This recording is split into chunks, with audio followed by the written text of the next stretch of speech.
XRP and Ripple got global attention last night on 60 Minutes. Brad Garlinghouse, the CEO of Ripple, was interviewed by 60 Minutes. Now, there's a visceral response going on Twitter, and it's going absolutely viral, saying that 60 Minutes did a hit piece on Ripple. I'm going to give you a different lens. I'm the type of person that always pulls myself to a 30,000 foot overview. I take the middle ground and I remain stoic. That's the first thing that I want to talk about is Brad Garlinghouse's performance on 60 Minutes. Even though you can tell a lot of it was chopped up and they took some of his words and moved them around. So the first thing that we're going to do is we're going to talk about how Brad Garlinghouse did. We're going to watch some short clips from the it's like the after interview, and then we're going to look at a tweet from somebody who just crushed it and really saying, here's what the actual 60 Minutes left out. So Brad Garlinghouse, first of all, I truly say this from the bottom of my heart, being a CEO of multiple companies. He is probably one of the greatest CEOs that I've seen in regards to running a company. And here's why. December 20th, 2020, they initiated a case against Ripple around XRP being a security. Now, we know after XRP Unleashed and Rick from the Start documentary that came out, we all knew in the community that that was a hit piece. That was the SEC fully going after Ripple, one of the most well-run companies in the ecosystem. But Brad did not flinch, and he has not flinched once through this whole 4 years as the SEC has battered and gone after Ripple. They spent hundreds of millions of dollars battling the SEC. So number one, Brad Garlinghouse as a CEO has been through the ringer. Every single time he's interviewed, he's poised, he's stoic, he's not emotional, and he's very fact-based. So that was the first thing that I saw within this interview. I highly recommend you go watch it on 60 Minutes channel. Brad is stoic, he's calm, he's confident. And then you look at the SEC gentleman that they interviewed. He's like, doesn't believe his own words. He's talking out of two sides. It doesn't really make any sense. So you got this one guy, which I'm going to show through this tweet. Somebody did a really good job of recapping it, that he had no idea what he was talking about, and he's in the SEC. Then you got Brad Garlinghouse over here, where they're trying to chop up his interview. And even by chopping it up, he's so stoic, he still came out on top. So if you're somebody watching this and you have discernment and you're in the older population where all the wealth is, they're pretty smart people. I think they have good discernment. You can sit back and go, man, there's something I feel on this side. This side looks like authenticity, and this side looks a little chaotic. And that's the beauty in this. We're in the era of authenticity. So even if it felt like a hit piece, even if it felt very negative towards Ripple and XRP in the crypto community, do you realize because of that, it is going absolutely viral? And what they're going to do is they're going to search XRP. They're going to search Ripple. They're going to search crypto. And what happened with the presidential election, when people started to feel the lack of authenticity, when they had characters, actors trying to get us to tell us who to vote for, and people started researching themselves, well, Trump won by a landslide. The exact same thing is going to happen. So I think it was fantastic. I think it's wonderful that people are having a visceral response, because negativity spreads really, really, really, really fast. So we're going to watch a little bit of the clips on there. And I'm going to show you a tweet where I think the gentleman does a really good job of talking about what they actually missed. And it just shows. And I know, the people watching this on 60 Minutes, they don't even know what Ripple is. They don't even know what XRP is. So that's another good thing. All of a sudden, Ripple, XRP, Bitcoin, they're getting the subconscious mind programming, right? And then what's going to happen is when their financial advisor brings it up, they're going to start to see Ripple more. Brad is all over interviews. I guarantee you're going to see his face pop up over and over again. And people are going to start to see, man, this guy has really, really good demeanor. He's very calm. He's very poised, even though you can tell they chopped it up. And they, I think there's a part in here where I'm like, I think they put, how they chop up clips where the response is not really what was asked. And you can tell some of that stuff happened. And, Brad does his, and I'll pull up that tweet as well while we're doing this. I want to read, after we watch this, we'll read Brad's tweet on his responses. Alive and well. People do care about these technologies, and people care about pro-innovation, pro-business, and pro-crypto candidates. This week on 60 Minutes, we take a look at the role the cryptocurrency industry played in the 2024 election. Cryptocurrencies are digital assets that are not controlled by a country or a financial institution. They run on a blockchain, which is a secure, decentralized virtual ledger that keeps track of every transaction. Ohio, the time for change is now. So this is where we were talking about last night. It was very politically driven, right? So it seemed like the tone is that they wanted to prove that the crypto industry almost like kind of that's the reason why Trump won. In this last election, crypto companies contributed 1/3 of all direct corporate contributions to super PACs or political action committees. It paid off. 85% of the congressional candidates supported by the industry won their races. And crypto executives told us that wasn't just because of the enormous amount of money the industry spent on ads. It was also because people they described as crypto voters turned out to cast their ballots. I think those who don't believe that there are passionate people about crypto are not paying attention to how significant this industry is already today. We spoke with Brad Garlinghouse, the CEO of a company called Ripple, whose cryptocurrency XRP is now one of the largest in the world. When you Okay, that's a positive right there. His cryptocurrency is one of the largest in the world. People hear that stuff, guys. They're like, whoa, large. She also said during the interview, XRP went up 300%. You don't think that people are sitting there going, it's the largest in the world. That investment went up 300%. Think about that. These are all really positive things. Now, there's a lot of things on there that look really negative for crypto, but remember, people get visceral responses when they hear negativity and they respond. say a crypto voter, you're making it sound like people were out there with, signs on their lawn because they were pro crypto. Was it actual voter support, or was it the financial support that the industry was putting into these races that made the difference? There were absolutely people with signs on their lawn, and I know this to be true. What does a crypto voter look like? Is it just anti-government, libertarian kind of approach? I think that's way too simplistic. They come in all shapes. So that's the hip part. What is it? Are they anti-government, or it's like he just does such a good job answering. Shapes and sizes. They are teachers, they are nuns, they are audiovisual technicians, they're electricians, they are the United States.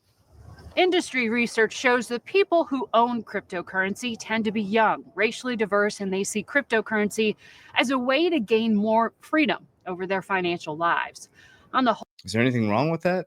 So what's interesting too, we've had 9,000 people go through our academy. Average age group is 35 to 70. Average income's around 75,000 to 250,000. Does that sound like what she just explained?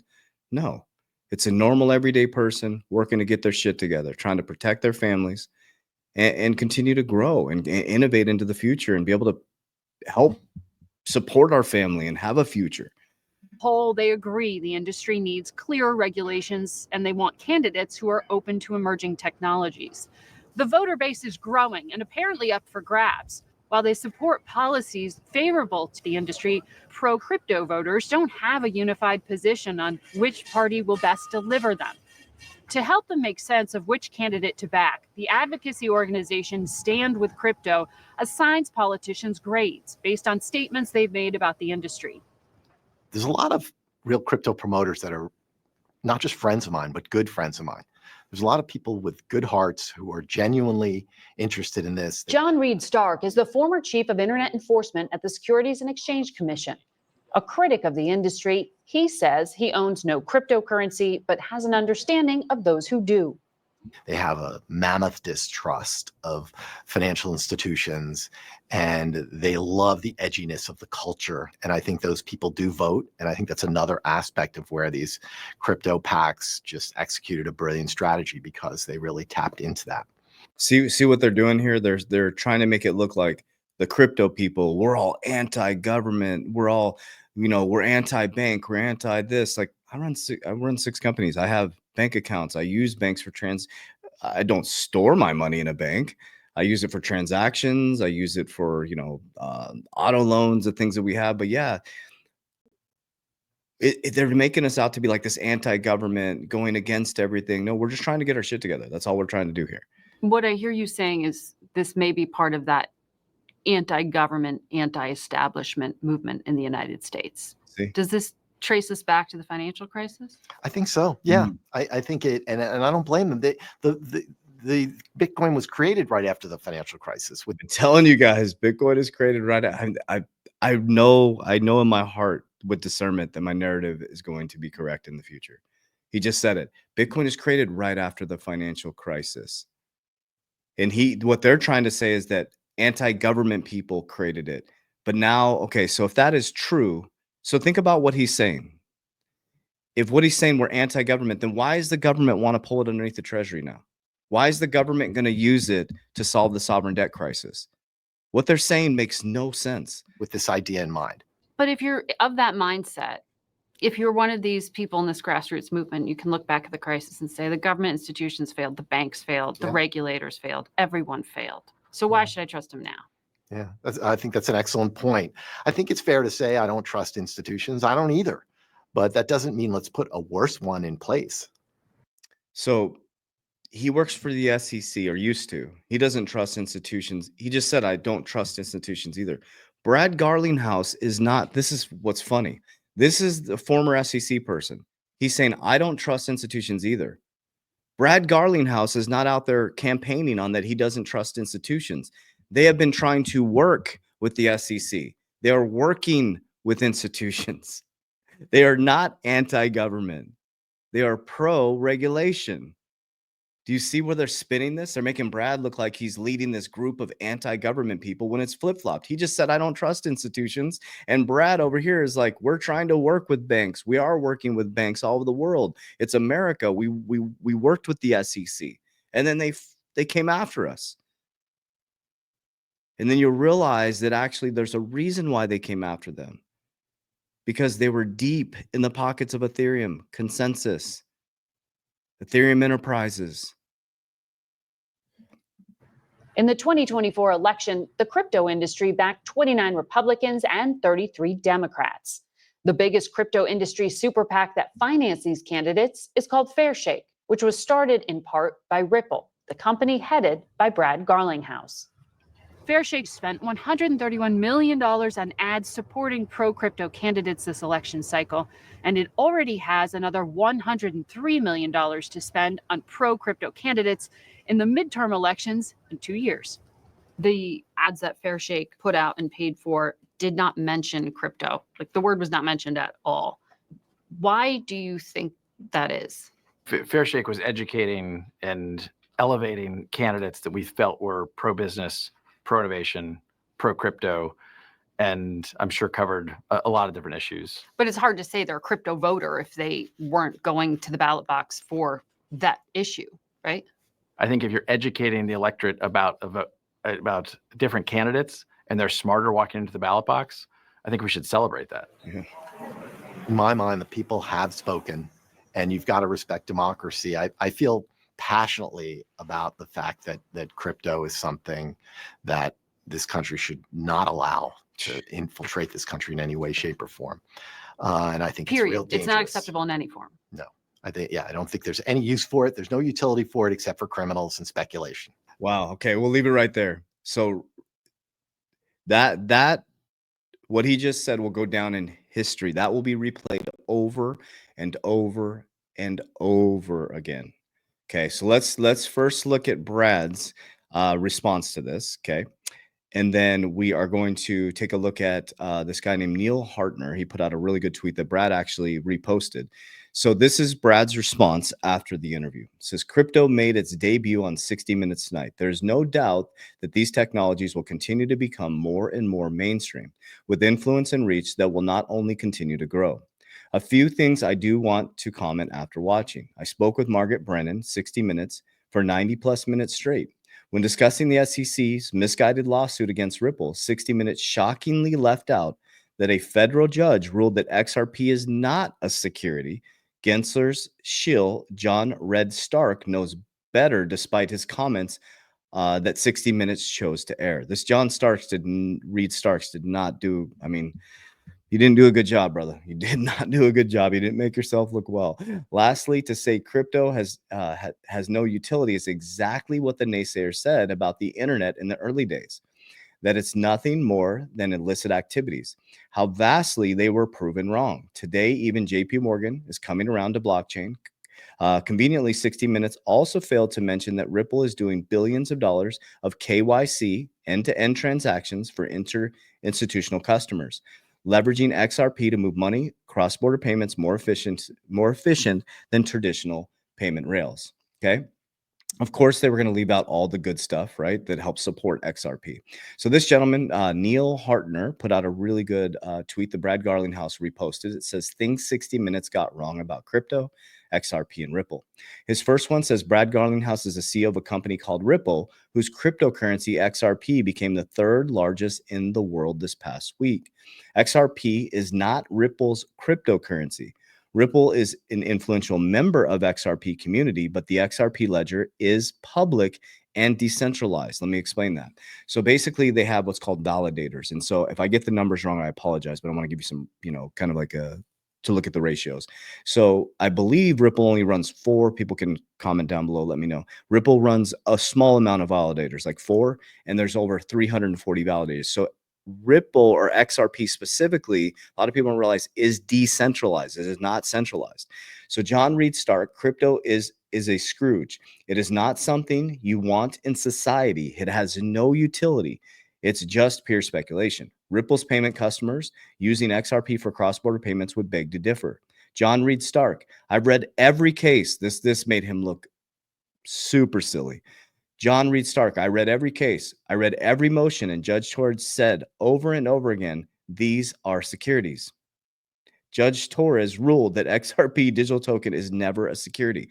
That is a gentleman from the SEC that said that. He goes, I read over these things. It is not a security. Judge Torres, a judge, said that XRP is not a security. So you may be new to cryptocurrency and you may be seeing this for the first time. And you may have seen that piece on 60 Minutes around Ripple or XRP, or you've been in the community for a long time. The biggest thing to understand is first they resist it, then they sue it, then they regulate it, then they join it. If you're just coming into crypto, you're now coming in regulation and joining phase. Now, the beautiful part about that is that it creates a lot of speculation, which creates a lot of price fluctuation. Okay. So number one is you have to ask yourself, why are you investing something? Not what are you investing in? So why do I believe that the 60 Minutes interview and the continued interviews, now, Brad, I guarantee you companies all over the world or news stations all over the world are going to continue to want to interview Brad. Ripple and XRP are going to become a household name just like Bitcoin. Okay, guaranteed. On top of that, XRP and Ripple, or Ripple the company and XRP the token, which are two separate things, are already providing a real world solved problem. Bitcoin's on the CFTC website as a store of value. Ripple and XRP, Ripple, the company, will be one of the largest financial institutions in the world. I'm proud to say that, and I understand that that will happen. XRP will be a bridge currency that will be a normal part of our traditional financial system in the future. And there'll be others as well. XLM, you got JP Morgan, okay, who is Jamie Dimon, who said cryptocurrency is a fraud, who created their own blockchain called Onyx. And I think it rebranded to Kinetics. If you want to look it up, if you just look up Onyx JP Morgan, I think that the rebranding will come up. So we're in an era right now where we have a good 6 years before we see the full transition. Okay, so you got to be very careful. Don't come rushing in. You got to start to build that financial literacy. Here's a key factor. All money in America is debt. It's all debt. We have more debt than we have income. When you get a paycheck, you get paid in someone else's debt. What we're doing as cryptocurrency investors and investors at large is we're taking our hard-earned money and we're transmuting it into a new wave of currency that's going to change the financial system. We're moving from a fiat dollar, where this gentleman, what's his name? Stark. I keep forgetting his name. John Reed Stark said that, think about this. He's telling us that the traditional financial system, he said he doesn't trust the bank. So who do you trust, John Stark? You don't trust financial institutions, but you don't think cryptocurrency should come in? What are you gonna pay with, like, bartering, or, what that doesn't make any sense. The American monetary system is a Ponzi scheme. Every single dollar in the system is someone else's debt. We're taking that money and transmuting it into deflationary assets. We're moving it through the system. Okay. Crypto voters, I believe, in my opinion, are people who are doing their own research, who are going deep into these technologies. They're people who care about the information that's being shared. We're taking sovereignty of our wealth. And what is wrong with that? That's what you should do. The era of go to school, get a job, get a 401k, and go to your HR manager and say, here, yeah, let me put $300 in my 401k and hope that you can retire. Well, what if you retired in between 2006 and 2008 during the financial collapse when our government wasn't regulating financial institutions, and you've been working your whole life, and all of a sudden in 2008, you go to look at your retirement and it's completely collapsed because of no government properly regulated systems. So we're in a transition that is going to be about 6 years. Okay. We started the transition back in 2000 after the financial collapse. He said it himself in 2008 when Bitcoin's inception was created. This is much bigger than some just cryptocurrency coming. It's a systematic shift in your financial system.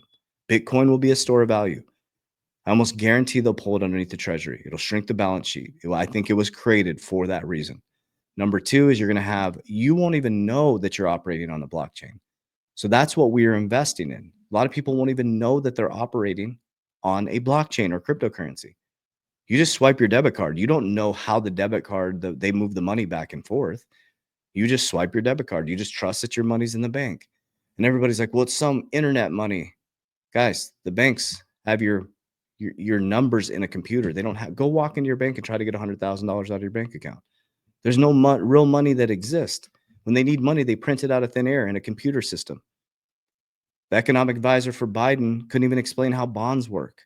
They print money out of thin air, they create a bond, and they sell it to you for interest.